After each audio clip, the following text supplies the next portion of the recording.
Welcome sa Tagalog Horoscope, ang iyong gabay sa pang-araw-araw na buhay. Hatid namin ang pinakadetalyadong horoscope na magsisilbing gabay mo sa pera, trabaho, pag-ibig, kalusugan, at swerte. Naway magtagumpay sa buhay ang lahat ng ating tagapakinig at subscribers sa buong mundo. Maraming salamat sa pag-subscribe at tanggapin ang siksik, liglig, at umaapaw na biyayang hatid ng Tagalog Horoscope.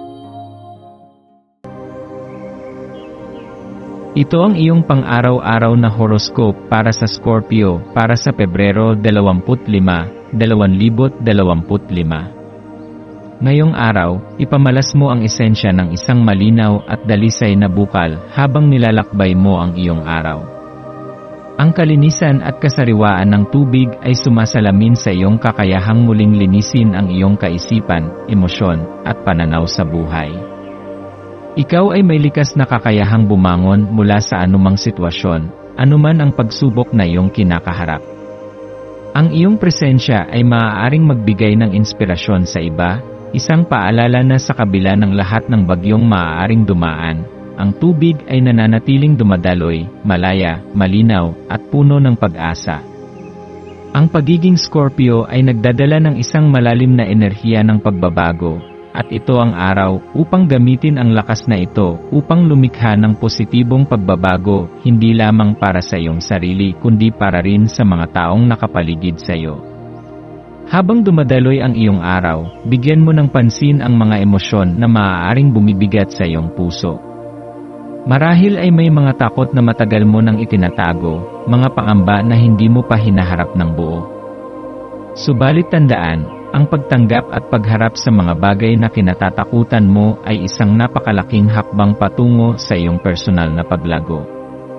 Hindi mo kailangang tapusin ang lahat sa isang iglap, ngunit kahit ang simpleng pagkilala sa iyong mga pinagdadaanan ay isa ng tagumpay. Sa halip na matakot, tingnan ito bilang isang oportunidad upang palakasin ang iyong sarili. Ang mga pagsubok ay hindi hadlang kundi daan upang maipakita mo kung gaano kakatibay. Sa panahong ito, ang buwan ay nasa ilalim ng impluwensya ng Aquarius, isang tanda na nagdadala ng makabago at progresibong enerhiya. Dahil dito, maaari mong maramdaman na mas malakas ang iyong koneksyon sa iyong mga kaibigan, katrabaho, o sa iyong komunidad. Ang mga ugnayang dati mong hindi gaanong pinapansin ay maaaring biglang maging mas makabuluhan, at ang mga taong hindi mo akalaing makakatulong sa iyo ay maaaring magdala ng mga bagong oportunidad sa iyong buhay. Huwag kang matakot na lumapit at makipag-ugnayan sa iba. Ang pagbubukas ng iyong sarili sa iba ay maaaring humantong sa isang hindi inaasahang pagkakataon para sa tagumpay at personal na pag-unlad.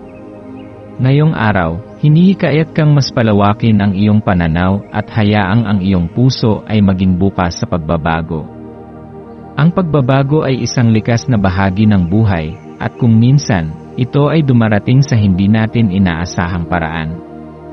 Maaaring sa pamamagitan ng isang simpleng usapan, isang bagong pagkakaibigan, o isang pagkakataong matagal mo nang hinihintay. Ano man ito, alalahanin mong nasa iyong mga kamay ang kakayahang tanggapin at yakapin ang pagbabagong ito. Ang mundo ay patuloy na gumagalaw, at ikaw rin ay may kakayahang sumabay sa daloy ng buhay ng may kumpiyansa at lakas ng loob. Habang ginugugol mo ang araw na ito, subukan mong balikan ang mga nakaraang takot na maaaring humadlang sa iyong paglago. Mayroon bang isang bagay na matagal mo nang gustong gawin, ngunit hindi mo pa nagagawang subukan? Marahil ay isang pangarap na matagal mo nang tinatago, o isang desisyong matagal mo nang ipinagpapaliban dahil sa takot na mabigo. Ito na ang tamang oras upang harapin ang iyong pag-aalinlangan at gumawa ng hakbang patungo sa kung ano ang tunay na nagpapasaya sa iyo. Hindi mo kailangang sumugod ng biglaan. Kahit isang maliit na hakbang lamang patungo sa direksyong nais mong tahakin, ay sapat na upang simulan ang iyong paglalakbay. Sa aspeto ng iyong mga relasyon, maaari mong mapansin na mas bukas ang iyong puso sa mga koneksyon na nagbibigay sa iyo ng inspirasyon at lakas. Ang mga taong tunay na nagmamalasakit sa iyo ay nandyan upang suportahan ka, kaya't huwag mong itulak palayo ang mga taong nais kang tulungan. Kung may mga hindi pagkakaunawaan sa iyong personal na buhay, ngayon ay isang magandang araw upang linawin ang mga bagay. Ang matapat na komunikasyon ay susi sa mas malalim at makabuluhang koneksyon. Sa larangan naman ng iyong trabaho o negosyo, ngayon ay isang mainam na pagkakataon upang makipagtulungan sa iba. Ang iyong mga ideya ay maaaring mas lumawak kung ibabahagi mo ito sa iba, at maaari kang makatanggap ng mga suhestyon na makakatulong sa iyong tagumpay. Ang pakikipag-ugnayan sa mga taong may parehong pananaw at mithiin ay maaaring magbukas ng pinto sa mga bagong oportunidad na hindi mo pa nakikita. Pagdating sa iyong kalusugan, mahalagang bigyang pansin ang iyong mental at emosyonal na estado. Kung nakakaramdam ka ng stress, subukan mong maglaan ng oras upang makapagpahinga at mag-relax. Ang simpleng paghinga ng malalim, paglalakad sa labas, o pakikinig ng musika ay maaaring makatulong upang maibsan ang anumang tensyon na iyong nararamdaman. Ang balansing pamumuhay ay hindi lamang tungkol sa pisikal na kalusugan, kundi pati na rin sa pangangalaga ng iyong emosyonal at espiritual na kapakanan. Sa pagtatapos ng araw, hayaang ang iyong puso ay manatiling puno ng pasasalamat. Ano man ang mga pagsubok na iyong hinarap, ang mga ito ay nagturo sa iyo ng mahahalagang aral na magagamit mo sa iyong paglalakbay sa hinaharap. Ang bawat sandali ng buhay ay may dalang biyaya, at ang iyong kakayahang makita ang kagandahan sa bawat pangyayari ay isang regalo na magdadala sa iyo ng kapayapaan at kagalakan. Patuloy kang lumakad ng may tiwala sa sarili, sapagkat ang iyong liwanag ay may kakayahang magbigay inspirasyon sa iba at magdala ng pagbabago sa mundo. Ang maswerteng kulay mo ngayong araw ay asul at pilak. Ang asul ay sumisimbolo ng kapayapaan, kaliwanagan ng isipan, at katatagan, habang ang pilak ay nagdadala ng enerhiya ng intuisyon, proteksyon, at espiritual na koneksyon. Ang pagsusuot ng mga kulay na ito o ang paggamit ng mga bagay na may ganitong kulay sa iyong paligid ay maaaring makatulong sa iyo upang manatilin. Ang maswerteng numero mo naman ay 7, 11 at 20. Ang 7 ay sumasalamin sa karunungan at espiritual na paggising, ang 11 ay isang numero ng intuisyon at inspirasyon, at ang 20 ay nagdadala ng enerhiya ng pagkakaisa at pagtutulungan. Ang maswerteng gawain mo ngayong araw ay ang paggawa ng isang bagay na dati mong kinatatakutan ngunit gustong subukan. Maaari itong isang bagong aktibidad, isang proyekto, o kahit isang simpleng hakbang patungo sa direksyong gusto mong tahakin.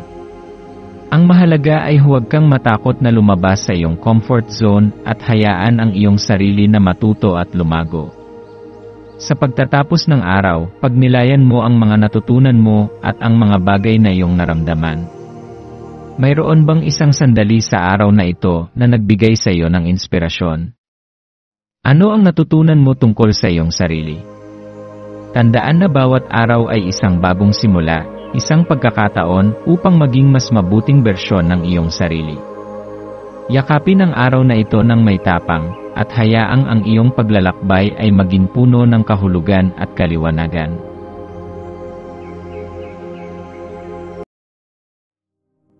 Tayo ay magkaroon ng kaunting sandali upang ipagdasal ang lahat ng mga dalangin ng ating mga subscribers, na sana'y matamo nila ang kanilang mga pinapangarap sa buhay, magandang trabaho, mabuting kalusugan, payapa at masayang pamumuhay, at siksik, liglig at umaapaw na biyaya at kayamanan.